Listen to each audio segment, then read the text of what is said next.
누구든지 더 많은 책임을 가지는 높은 위치에 오른다는 것은 더 큰 위험을 가지는 것이라고 말할 수가 있습니다. 가장 큰 위험은 교만하게 되는 것입니다. 자신이 가지고 있는 권위와 힘을 자신을 위해서 또 자기 자신의 영광을 위해서 사용하게 될 위험이 많기 때문입니다. 하나님께서 다윗을 왕으로 세우기까지 20여 년 동안 광야에서 사울의 위협을 통해서 훈련하신 이유가 바로 거기에 있습니다. 사울은 왕이 됐을 때 그 힘과 권위를 자신을 위해서 사용했기 때문입니다. 어떤 힘과 권위가 주어져도 그 권위를 자신을 위해 사용하지 않고 하나님의 영광을 위해서 또 백성들을 위해서 사용할 수 있는 참된 하나님의 종의 마음을 가진 지도자를 만드시기 위해서 하나님은 다윗을 그 가혹할 정도로 혹독한 훈련을 시키셨던 것입니다. 다윗이 30세 왕이 된 이후에 40년을 통치했는데 적어도 전반기 20여 년 동안은 그 하나님의 훈련을 통과한 하나님의 종답게 그는 신실하게 하나님의 마음에 합한 자로 통치했습니다. 그는 정말 하나님의 영광을 위해서 살았고 그리고 백성들을 위해서 섬겼습니다. 다윗이 통치했던 그 기간은 이스라엘이 지금까지 한 번도 경험해보지 못한 그런 번영과 평화를 누렸던 시대였습니다. 다윗은 언약궤를 아무도 주목하지 않았던 하나님의 법궤를 방치되었던 법궤를 예루살렘으로 다시 모시고 그리고 예루살렘을 예배의 도시로 만들고 그 스스로가 하나님을 예배하는 예배자로 살았습니다. 이스라엘을 괴롭혔던 주변의 모든 대적들을 다 정복하고 그리고 이스라엘의 참된 안전과 평화와 번영을 가져다 주었습니다. 이런 평화와 안전은 너무나 좋은 것이지만 그러나 영적으로 보면은 더 위험해질 수 있다는 것을 우리는 기억해야 합니다. 대개 평화 번영이 지속되고 평화 번영 속에서 우리는 쉽게 하나님을 잊어버릴 수 있기 때문입니다. 고난 속에서 가까이 만났던 그 하나님을 우리는 평화와 번영 속에서 쉽게 잊어버리게 된 사례가 성경의 기록에도 얼마나 많이 나오는지 모릅니다. 다윗이 아둘람 동굴에서 400여 명과 함께 공동체 생활을 했습니다. 그런데 이제 그는 왕궁에서 두로왕 히람이 지어준 백향목 왕궁에서 살게 되었습니다. 동굴 속에서 400여 명이, 그 동굴이 얼마나 컸는지 모르지만 그 동굴 속에서 400여 명이 함께 공동체 생활을 한다고 생각해 보십시오. 과연 그곳이 사람 사는 장소가 였을까?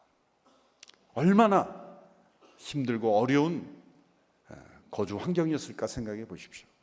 그런데 이제 다윗은 백향목 은은한 나무 향기가 진동하는 그런 아름다운 궁궐에 살게 되었습니다.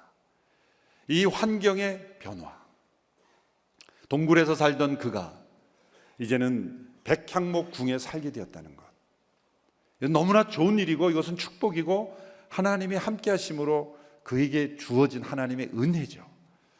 그러나 이 은혜로 주어지는 축복과 번영과 이런 아름다운 환경 속에서 우리의 영혼이 얼마나 쉽게 하나님을 떠날 수 있는가를 우리는 잘 알고 있습니다.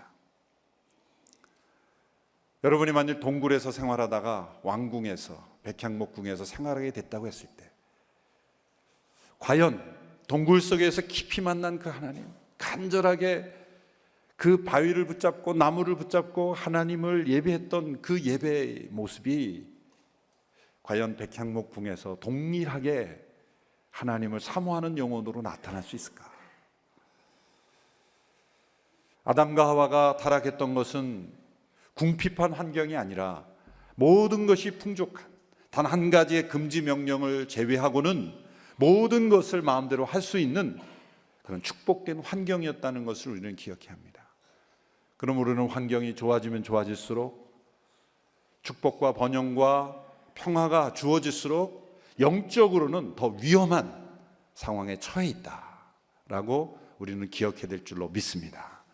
사는 환경이 좋아질수록, 사는 집의 평수가 넓어질수록 하나님께 정말 감사하면서 동시에 이제 내가 더 영적으로 위험한 상황에 처해 있구나, 우리는 그렇게 기억해야 될 줄로 믿습니다. 다행히도 다윗은 변하지 않은 것 같습니다. 그의 중심에 하나님을 향한 중심이 여전히 살아있다는 증거가 오늘 본문에 나타나고 있기 때문입니다. 사무엘하 7장에 보면 이렇게 시작이 됩니다. 다윗이 사방의 모든 대적으로부터 하나님께서 지켜주신 바로 그때에 그가 어떤 생각을 했는가. 사방의 모든 대적으로부터 다 하나님이 지켜주셨다고 했으니까 시간적으로 보면은 사무엘하 8장 이후의 일이죠. 적어도 다윗이 통치한 15년 이후, 주변에 있는 블레셋뿐만 아니라 여러 이스라엘을 괴롭힌 대적들이 다 제압된 이후니까 순서적으로 보면 사무엘하 8장에 그런 어떻게 대적들을 다 정복했는지의 기록이 나옵니다.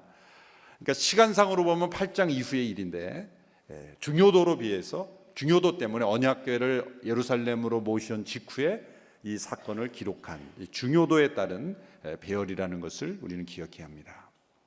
하나님께서 주변의 모든 대적들을 다 제압하고 이스라엘의 평화와 안전을 주셨고 경제적인 번영을 주셨고, 이제는 주변의 어떤 민족 나라도 이스라엘을 쉽게 넘보지 못하고 공격해오지 못하고 오히려 두려워하고, 다윗 왕에게 예물을 갖다 바치고 백향목 궁도 지어주고, 어떻게 하면은 이스라엘과 친할까, 어떻게 하면 다윗에게 좀 잘 보일까, 그런 생각을 하는 시대가 되었다는 거죠.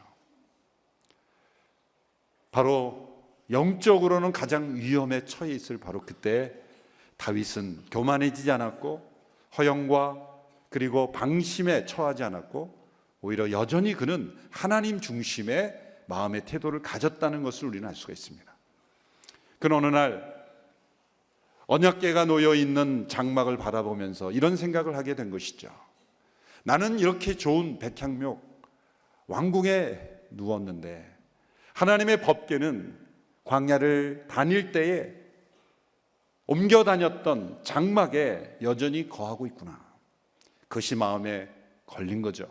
걸릴 뿐만 아니라 불편했던 거죠. 하나님께 죄송했던 거죠.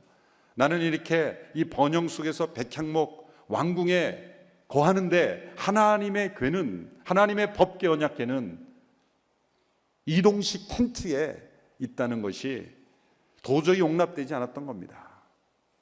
그래서 그것이 마음에 걸리고 자신의 잠자리가 불편하고 그냥 불편한 겁니다. 여러분, 이것이 바로 하나님의 마음에 합한 종 다윗의 마음입니다. 매우 귀한 마음이죠. 이런 마음이 들었다는 것 자체가 다윗의 영성이 아직 살아있다는 것을 보여주는 귀한 증거라고 믿습니다. 여러분, 하나님께서 우리의 모든 삶을 풍요하게 하시고 번영하게 하시고 안전하게 하실수록 우리의 마음속에 이런 불편함이 늘 살아있는 저와 여러분 되기를 주님의 이름으로 축원합니다. 그래서 이것이 앞뒤가 맞지 않는 일이다 여겨서 선지자 나단을 찾아간 것입니다. 선지자 나단에게 상담을 하는 거죠. 그 내용이 바로 오늘 본문 7장 1절에서 2절까지의 내용의 말씀입니다. 우리 같이 한 목소리로 함께 7장 1, 2절의 말씀을 함께 읽겠습니다. 3절까지 함께 읽겠습니다. 시작. 여호와께서 사방의 모든 적으로부터 다윗을 지켜주셨기 때문에 그는 이제 자기의 왕궁에서 살게 됐습니다. 다윗이 예언자 나단에게 말했습니다. 나는 여기 백향목 왕궁에 사는데 하나님의 궤는 아직도 장막에 있습니다. 그러자 나단이 왕께 대답했습니다. 여호와께서 왕과 함께 하시니 왕께서 마음에 두신 일이 있다면 무엇이든 그대로 하십시오. 다윗은 하나님을 위해서 내가 무엇인가 해야 된다는 생각에 가득 찼습니다. 특별히 자신이 살고 있는 백향목 왕궁과 그리고 장막을 비교하면서 이대로 두어서는 안 되겠다.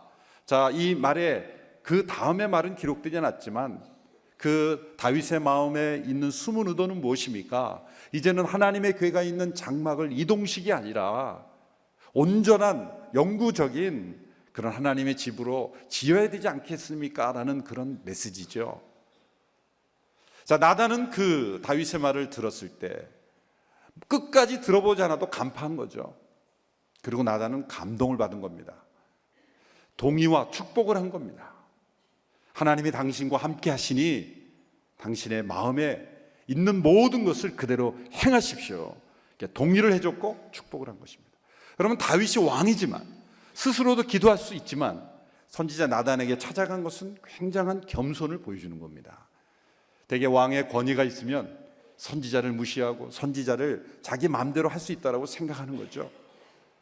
그게 중세에 보면 왕과 이 교황과의 서로 간의 권력, 권위 다툼이 팽배했을 때 국가 전체가, 교회 전체가 멸망했지 않습니까? 서로의 권위를 존중하지 않고, 선지자가 가진 영적 권위를 존중하지 않고, 왕이 가진 세속적인 권위지만 그 권위를 인정하지 않고 서로 누가 우위인가, 누가 왕관을 씌워주느냐, 누가 누구에게 인정을 받느냐 갖고 온 유럽이, 중세 교회 전체가 부패했던 시대가 중세교회입니다. 다윗은 최고의 권력을 가진 자였지만 나단 선지자를 겸손하게 초청해서 의견을 구하는 거예요. 이게 다윗의 마음이 아직도 겸손히 살아있다는 걸 보여주는 거예요. 하나님의 권위를 인정하는 태도를 여기서 보여주는 거예요. 자기가 기도할 수도 있잖아요. 나단에게 요청한 거예요. 나단이 그 다윗의 마음을 듣자마자 감동을 받은 거예요. 역시 다윗이구나.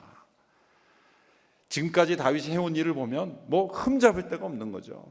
뭐 사사건건 보면 정말 하나님의 말씀대로 행하고 의롭게 행하고, 그 사무엘하 8장에 보면은 이런 말씀이 있죠. 다윗은 온 이스라엘을 다스리되, 8장 15절입니다. 그 모든 백성들을 올바르고 의롭게 다스렸습니다.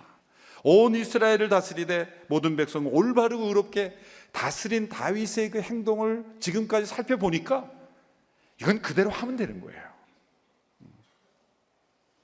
어쩌면 다윗이 말이 끝나기도 전에 그냥 끼어들었다 이렇게 볼 수도 있는 거예요.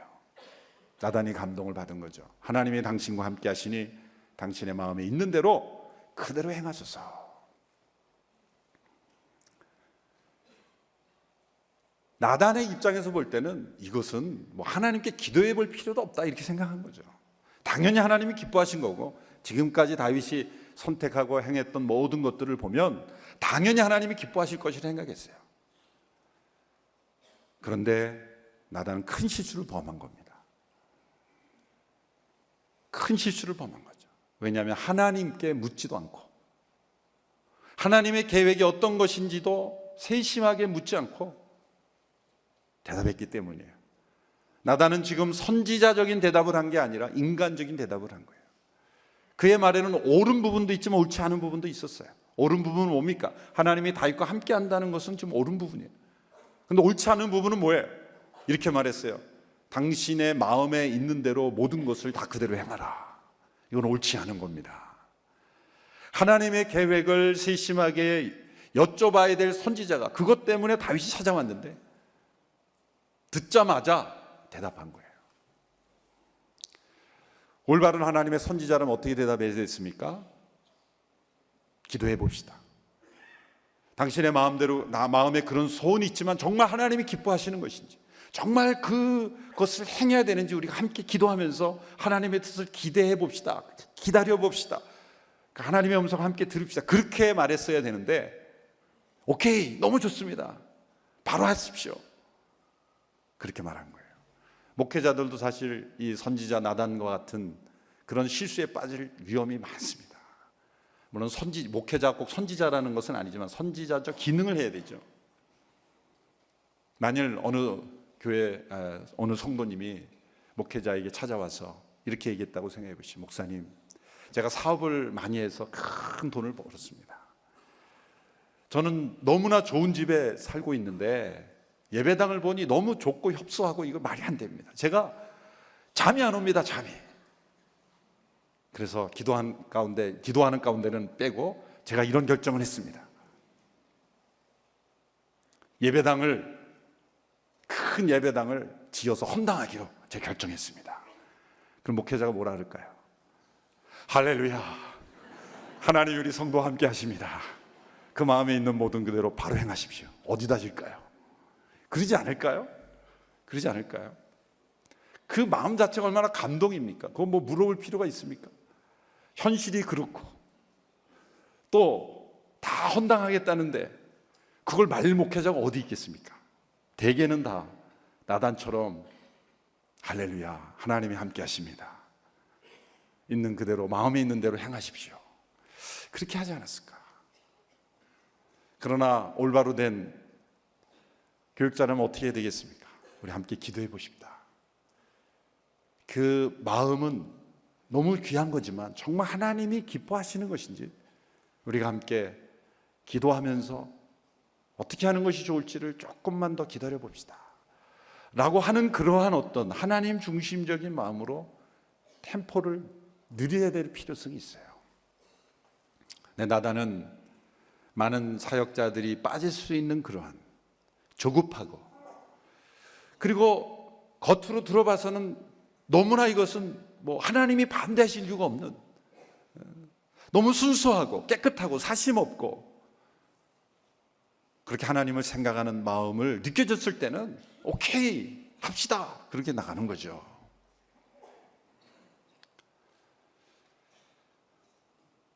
그리고 그 만남이 끝난 후 나단이 저녁에 밤에 홀로 있을 때 하나님이 나단에게 찾아오신 거예요. 그리고 거의 책망에 가까운 말씀을 하시는 거예요. 다윗에게 주시는 말씀을 나단에게 다시 주십니다. 하나님의 뜻은 달랐어요. 이것은 우리에게 매우 중요한 교훈을 우리에게 주시는 겁니다. 나단이 빠졌던 오류, 또 다윗이 빠질 수 있었던 그 오류 가운데 우리가 얼마나 많이 빠지는지 모릅니다. 내 동기가 순수하고 내 마음이 사심이 없고 정말 하나님을 위해서 살고 싶고 하나님을 위해서 헌신하고 싶고 봉사하고 싶고 드리고 싶은 그 모든 것들이 하나님께서 다 받으시는 것은 아니다. 이것을 깨달으면 우리의 신앙생활이 정말 하나님 중심의 삶으로 더 가까이 나아갈 수 있다고 믿습니다. 되게 그 영역까지 들어가지 못할 때가 많아요. 그래서 이 본문이 너무나 중요한 겁니다. 하나님은 다윗의 그 순수한 헌신은 받으셨어요. 그런데 그의 계획은 받지 않으셨어요. 다윗의 그 마음에 대해서는 땡큐 하셨어요. 고맙다, 기쁘다, 감사하다. 그러나 그가 가진 계획에 대해서는 노 땡큐 하셨어요. 괜찮아, 거기까지는 아니야, 그럴 필요는 없어, 그러면 안 돼, 그거 위험해, 그렇게 하나님께서 거절하신 거예요. 그렇다고 하나님 막 화가 나시고 진노하신 건 아니에요. 다윗의 그 순수한 마음, 하나님 중심적인 마음, 그가 동굴에서 왕궁으로 환경이 변하고 번영과 그리고 안전과 축복 가운데 있어도 하나님을 위해서 살겠다고 하는, 정말 하나님을 향해서 살아있는 그의 마음 하나님이 다 받으신 거예요. 연락하신 거예요. 그러나 그가 하고자 하는 것은 거절하신 거예요. 그것은 아니다. 만일 내가 원하는 대로 하면 그것은 오히려 나의 영광을 가릴 수 있고 너도 위험해진다. 그러므로 아니다 라고 말씀하신 것입니다. 여러분, 하나님이 원하시는 것을 행하지 않는 것도 불순종이지만 하나님이 원하시는 것 이상으로 행하려 하는 것도 불순종이에요. 지금 다윗은 뭡니까? 하나님이 원하시는 것을 행하지 않는 불순종이 아니라 하나님이 원하시는 것 이상으로, 하나님이 원하시는 방법이 아닌 방법으로, 그의 동기와 순수함은 분명히 하나님의 합한 마음이지만 그의 계획과 방법까지도 다 하나님께 합했다라고 말할 수 없어요. 되게 우리가 빠지는 오류가 바로 그겁니다. 우리가 기도하지 않고 결정할 때 보면 반드시 그런 시점이에요. 내 동기가 하나님의 뜻에 합하고 내 마음이 순수하고 사심이 없고 정말 하나님 중심적인 마음이라면 내가 택한 방법과 계획도 다 하나님의 뜻이라고 생각할 가능성이 높아요. 하나님은 그것을 분리시켜 주는 거예요. 너의 그 순수하고 거룩하고 헌신된 마음은 내가 받아라. 내가 받는다. 땡큐. 그러나 너의 계획과 방법은 지금은 아니다. 나에게 맡겨라 라고 다윗에게 말씀하시는 것입니다. 그래서 그날 밤, 바로 그날 밤 하나님이 나단에게 나타나신 거예요. 왜 그날 밤 나타나셨을까요? 그날 밤 나타나자면 다음 날부터 공사 들어가기 때문에. 왕의 명령이 있다면 이건 바로 공사예요. 그냥 뭐 물어볼 필요가 없어요. 다음날 아침부터 공사 들어가니까 그날 밤 나타나신, 하나님도 시급하신 거예요. 바로 나단에게 나타나셔서 하나님께서 말씀하시는 거예요. 이 나단을 통해 하나님께서 다윗에게 주신 말씀은 너무너무너무 중요한 거예요. 물론 성경 말씀 전체가 중요한데 성경 말씀 중에서 성경의 맥을 잡아주는, 성경 역사의 큰 줄기를 잡아주는 말씀 중에 하나예요. 월터 브루그먼이라는 유명한 신학자는 이 본문이야말로 구약에서 가장 복음적인 복음이다, 맞습니다. 구약의 신학의 핵을 이루는 정말 우리가 잊지 말아야 될 말씀인데 대부분 그냥 흘려버리는 말씀으로 보낼 때가 있죠.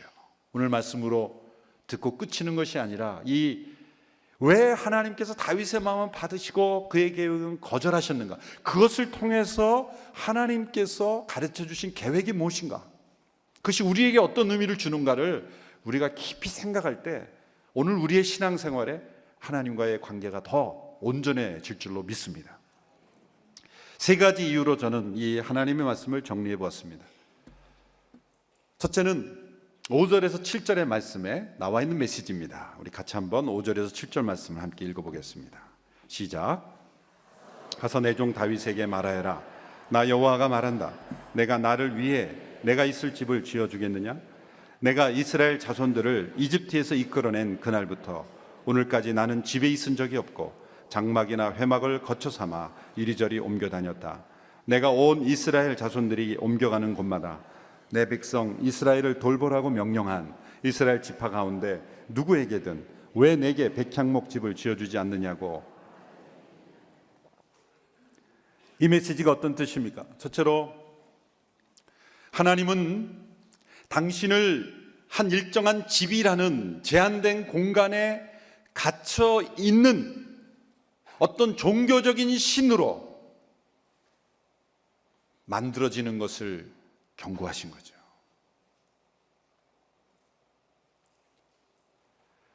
하나님은 이스라엘 백성들과 함께 장막을 통해서 함께 옮겨 다니셨어요. 하나님께서 집을 지을 돈이 없어서, 그런 기술이 없어서, 내가 그럴 능력이 없어서 장막으로 옮겨 다닌 줄 아느냐? 내가 지금까지 너희에게, 어떤 왕에게 왜 나를 위해서 집을 짓지 않느냐고 그렇게 말한 적이 있느냐? 책망이죠. 내가 나를 위해서 집을 짓는단 말이냐? 내가 집이 필요했으면 벌써 지었다. 내가 왜 회막이라는, 이 장막이라는 이동식 텐트로 왜 옮겨 다니는 줄 아느냐? 여기서 보면 옮겨가는 곳마다, 이게 중요한 거예요. 내가 집에 있은 적이 없고 일정한 장소에 갇혀 있지 않고 백성들 가운데, 백성들이 옮겨 다니는 곳마다 그 백성들을 인도하는 장막으로 백성들 가운데 함께 거한 이유가 뭔지 아느냐? 그걸 먼저 깨달아라.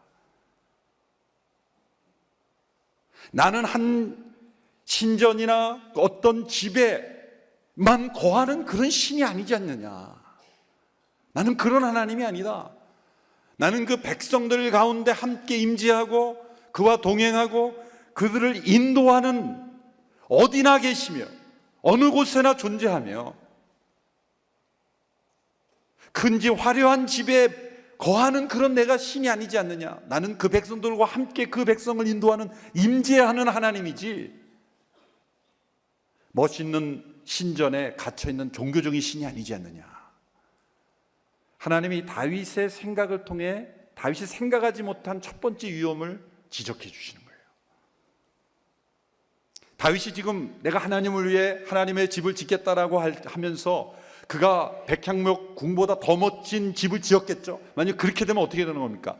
그의 신학, 그의 생각에 머무는 생각에서 집을 지면 하나님은 어느 집에 갇힌 하나님이 되어버리는 거예요. 자신이 살고 있는 집과 하나님의 집을 비교해서 그래도 내 집보다 더 좋아야지. 그러면 하나님이 거기에 계시는 하나님, 그 집에만 머무시는 하나님으로 모든 백성들이 생각이 고정될 위험이 많다는 거예요. 대개 다른 종교들은 어떻게 그들의 신을 섬깁니까? 거의 모든 종교들은 다 그 신전에 가야 신을 만나는 거예요. 그 신전에 거하는 하나님이에요. 신이에요. 어디에나 계시며 어디서나 만날 수 있으며 우리의 사는 곳에 임재하시며 인도하시는 그런 하나님이 아니라 그 공간에만 머무는 신이란 말이에요. 그래서 열등 종교일수록 그 공간을 화려하게 해놓습니다. 열등 신일수록, 열등 종교일수록 그 공간을 자꾸 이렇게 뭔가를 신비스럽게 만들어요. 무당집을 가보세요. 진짜 뭐 귀신 나오게 생겼죠? 그 공간에 막 힘을 주는 거예요. 공간을 막 이상하게. 그 공간 속에 뭐가 있는 것처럼. 그 신이 그 안에만 거하는 것처럼. 우리 하나님은 우리 손으로 만드는 집안에 갇힌 하나님이 아니십니다. 그렇죠? 야곱이 그 돌베개 베고 잠을 잤을 때 잠에서 깨어 하늘과 땅을 잇는 사닥다리에 오른 천사가 오르내려가면서 하나님을 체험했죠. 그때 어떤 고백을 합니까? 하나님이 과연 여기 계시거늘 내가 알지 못하였다. 이게 어떤 고백입니까? 그러니까 지금까지 야곱은 어떤 생각하는 거예요? 하나님이 어디 계시다고 생각하는 거예요? 자기가 살던 집안에 계신 하나님이라고 생각했다는 거예요. 그런데 내가 여기 광야를 지났는데 여기도 계시네요, 하나님이? 이게 우리는 우습게 볼 수 있지만 우리가 오늘날 21세기를 사는 현대 사회에 우리 성도들에게도 어떤 생각이 있냐면 이런 이원론이 있는 겁니다. 일주일에 한 번 예배당에 나와서 하나님을 만나고 가는 거예요. 하나님은 어디 계신 하나님이? 예배당 안에 계신 하나님이에요. 예배를 통해서 하나님을 만나고 나가는 거예요. 그래서 예배당 밖에 나가는 순간 하나님 안녕히 계세요. 다음 주에 또 오겠습니다. 인사하는 거예요. 예배당 안에 갇힌 하나님으로 만드는 거예요. 내가 사는 곳, 가정 일터, 내가 발걸음 어느 곳에 있든지 장막을 통해서 이스라엘 백성들과 동행하시고 임재하시고 인도하시는 그 하나님이 아니라 일정한 장소에만 머무는 하나님으로 우리가 만들어버리는 거예요. 여러분이 믿고 계신, 알고 계신 하나님은 어떤 하나님이십니까? 예배당 안에 갇힌 하나님입니까? 아니면 여러분이 거하는 그 장막과 함께 옮겨 다니며 함께 임재하시는 하나님이십니까? 거기서부터 우리의 신앙생활에 하나님과의 동행이 차이가 있는 거예요. 어떤 분은 예배당 밖에 나가면서 하나님과 이제 인사하고 끝나는 거예요.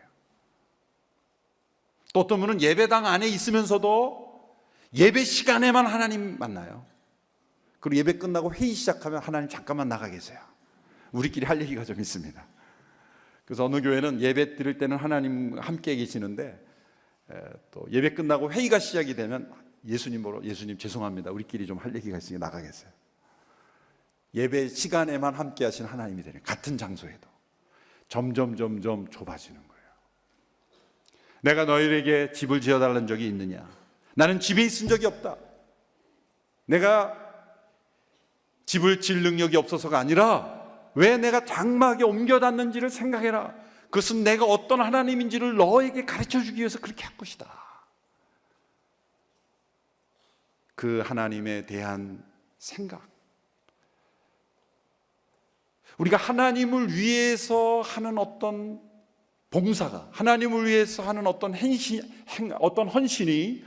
하나님의 어떤 분인지를 규정질 수 있다는 거예요.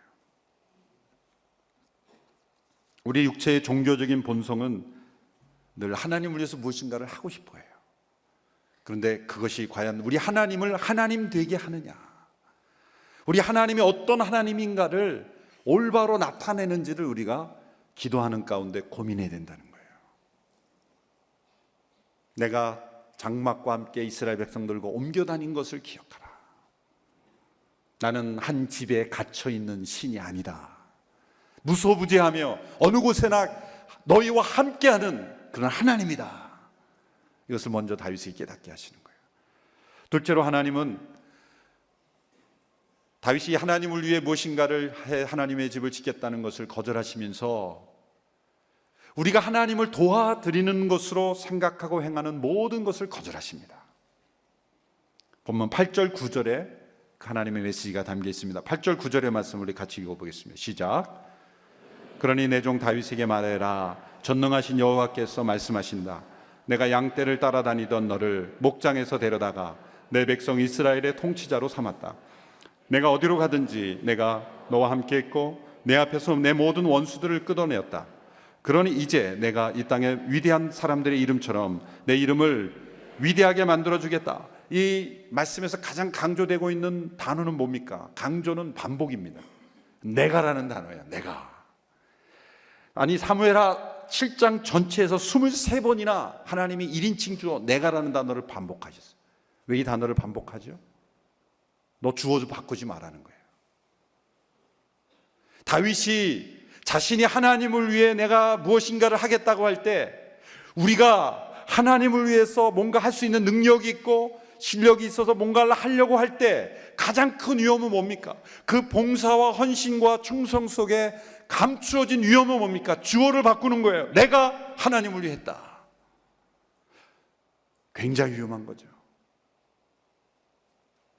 다윗이가 하나님이 주신 축복과 번영 속에서 하나님을 위하여 무엇인가를 할 수 있는 것은 그 이유가 뭐냐라는 걸 기억해 보라는 거예요.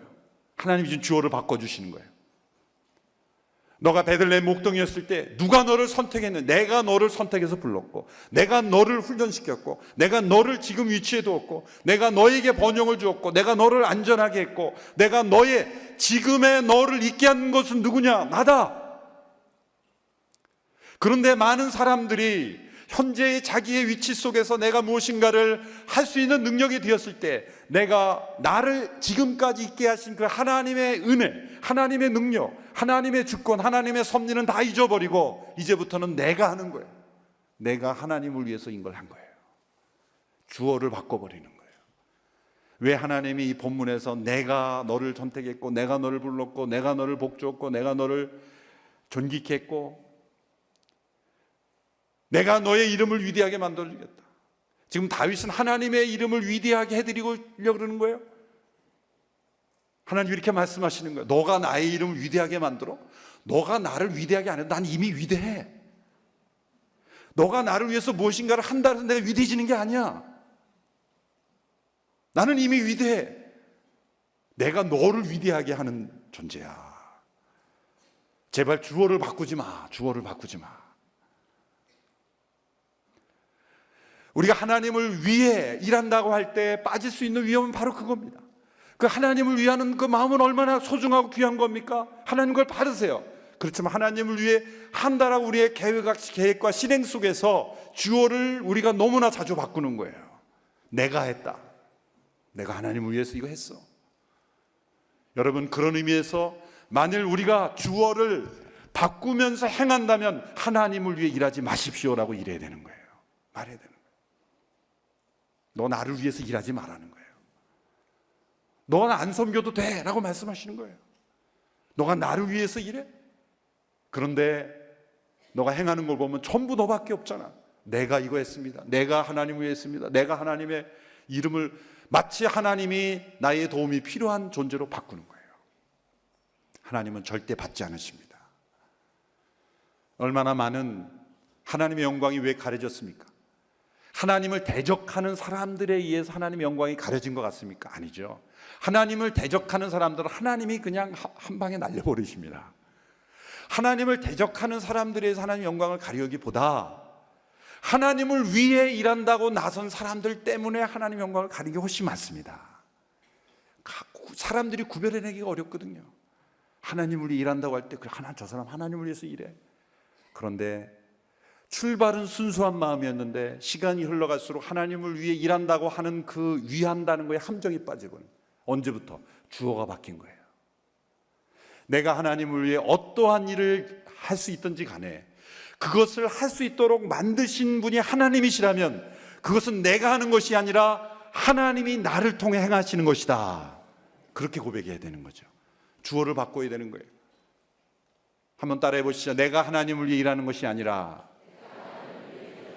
하나님께서 나를 통해 일하시는 것이다. 내가 하나님을 도와드리는 것이 아니라 하나님은 여전히 나를 돕고 계신다. 여러분 하나님은 여전히 주는 자이십니다. 하나님은 여전히 돕는 자이십니다. 하나님은 여전히 공급하시는 분이십니다.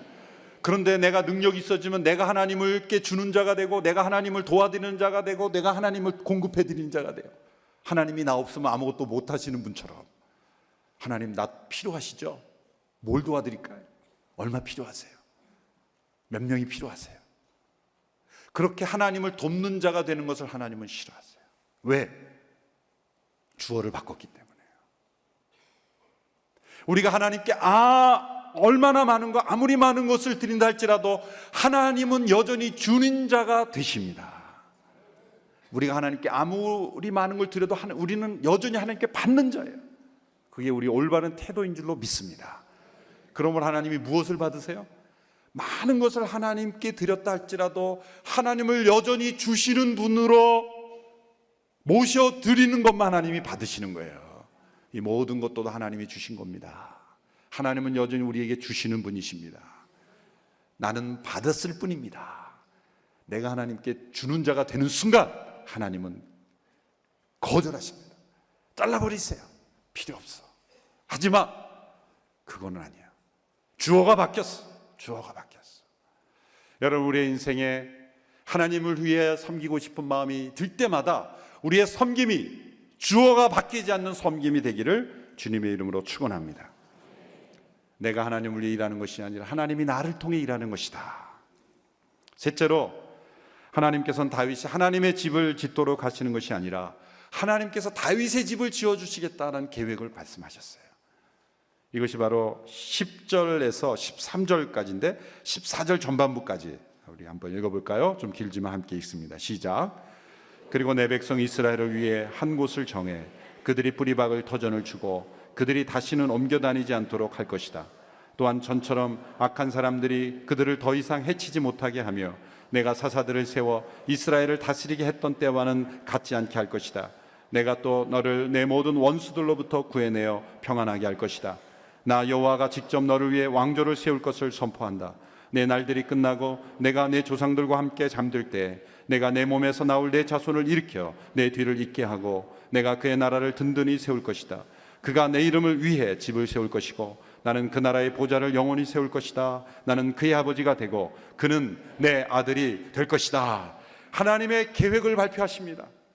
다윗이 하나님을 위해 집을 짓다고 했을 때 노, 아니야 라고 말씀하시고 거절하시고 그게 빠질 수 있는 신학적인 위험을 경계해 주시고 그리고 주어를 바꾸지 말라고 말씀해 주시고 그 다음에 하나님의 계획을 말씀해 주는 거예요. 너가 나를 위해 집을 지어줘? 아니야, 내가 너의 집을 지어줄 거야.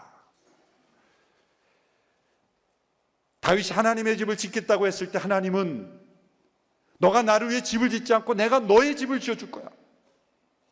그 마음을 받으신 거죠. 여러분, 히브리어로 집이라는 단어와 왕조라는 단어가 같이 쓰여집니다. 어떤 때는 집이라고 쓰여, 어떤 때는 왕조라고 쓰여져요. 그래서 번역을 할 때는 집이라고 해도 왕조라고 돼요. 놀랍죠? 다윗이 생각한 거는 물리적인 집이었어요. 그런데 너가 나를 위해 집을 지어? 아니야, 내가 너의 집을 지어줄게. 다윗의 왕조를 내가 세워줄게. 그리고 그 왕조는 영원할 거야. 영원한 왕조를 세워줄 거야. 너는 집을 지을 수가 없어. 피를 많이 흘렸고 앞으로도 흘려야 돼. 그래, 너의 자식을 세워, 너의 후손을 세워. 내가 생각한 거는 짓게 해줄게. 그러나 너는 안 돼. 그러나 그 집도 영원한 집이 아니라 하나님이 생각하시는 건 뭡니까? 왕조. 그 왕조는 뭡니까? 혈통적인 왕조가 아닙니다. 다윗의 후손을 통해서 세워지는 하나님의 나라. 본문에 보면은 14절 전반부에 이렇게 돼 있죠. 나는 그의 아버지가 되고 그는 내 아들이 될 것이다. 여기서 나는 누구예요? 하나님이세요. 다윗의 아들인데 하나님의 아들이 된다는 거예요. 나는 그의 아버지가 되고 그는 내 아들이 될 것이다. 하나님의 아들이면서 동시에 다윗의 아들인 분 누굽니까? 예수 그리스도예요. 다윗의 후손인 솔로몬이 보이는 집은 지었지만 그게 하나님의 궁극적인 계획이 아니라는 거예요. 하나님이 세우시겠다는 집은 그 보이는 집이 아니었던 겁니다. 하나님의 아들이면서 동시에 다윗의 자손으로 오신, 육신으로는 다윗의 후손이요 영적으로는 하나님의 아들이신 예수 그리스도를 통해서 세워지는 하나님의 왕국. 그것이 바로 하나님의 집입니다. 누굽니까? 저와 여러분이에요. 성령 받은 하나님의 사람들, 바로 우리가 하나님의 집인 겁니다. 우리 안에 영원히 살아계신 성령으로 말미암아 우리가 그리스도 안에서 하나님의 집으로 지어져 가시는 거예요. 우리 가운데 임재하시는 하나님, 그분은 보이는 건물에 임재하시는 분이 아니라 하나님이 창조하신 우리들 가운데 임재하시는 하나님이십니다. 그러므로 예배당을 하나님의 집이라고 말하면 안 됩니다. 성전이라고 말해서도 안 됩니다. 실수로는 그렇게 할 수 있지만 그렇게 부르는 것 자체가 우리에게 신학적인 오류를 가져올 수 있기 때문에 그래요. 그래서 우리도 흔히 서빙고 성전, 양지성전, 절대 성전이라는 말을 쓰지만 하나님의 집이라는, 우리가 하나님의 집이에요. 우리가 성전이다. 교정을 좀 정확하게 해야 될 줄로 생각합니다. 하나님이 다윗이 하나님을 위해 하나님의 집을 짓겠다는 것을 마음은 받으시되 계획은 거절하시면서 오늘날 믿음의 생활을 하면서도 많은 신학적인 오류에 빠져 있는 거예요. 하나님이 예배당 안에 갇힌 하나님으로, 교회 안에 갇힌 하나님으로만 만들어버리는 그런 하나님이 경계하신 위험에 여전히 빠져 있는 위험, 그리고 주어를 바꿔서 내가 하나님을 위해 했다라고 하는 그 교만을 하나님은 버려버리시는 거예요. 그리고 다윗이 하나님의 집을 짓는 것이 하나님이 다윗의 후손 예수 그리스도를 통해서 지어주시는 이 하나님의 집을 오늘 우리에게 허락하십니다. 이 하나님의 나라는 영원한 하나님의 나라입니다. 그리스도 안에 있는 하나님의 왕국은 영원한 하나님의 왕국입니다. 하나님은 그 다윗의 말을, 타이밍을 정확하게 잡으셔서 그 다윗의 후손 예수 그리스도를 통해 세워질 하나님의 나라는 계획을 말씀해 주신 것입니다. 그러므로 이 사무엘하 7장이 너무나 중요한 본문인 것입니다. 이 본문을 계속 묵상하면서 우리에게만 하나님의 나라를 늘 기억하며 이 땅을 살면서 우리가 하나님 중심의 삶을 살아가는 저와 여러분이 되기를 주님의 이름으로 축원합니다. 기도하겠습니다.